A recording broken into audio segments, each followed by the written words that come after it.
বিসমিল্লাহ করে উঠি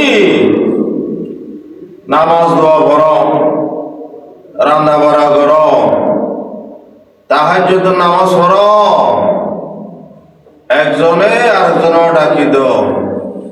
আল্লাহর বান্দা উড়ো উড়ো, এখন সময় 3:25। আল্লাহর বান্দা বিসমিল্লাহ করে উঠি নামাজ দোয়া করো, রান্না বাড়া করো, তাহাজ্জুদের নামাজ পড়ো। আল্লাহর বান্দা উড়ো উড়ো, বিসমিল্লাহ করে উঠি নামাজ দোয়া করো, রান্না বাড়া করো, তাহাজ্জুদের নামাজ পড়ো, একজনে আরেকজনও ডাকি দাও। আল্লাহর বান্দা উড়ো চাই, এখন সময় 3:25।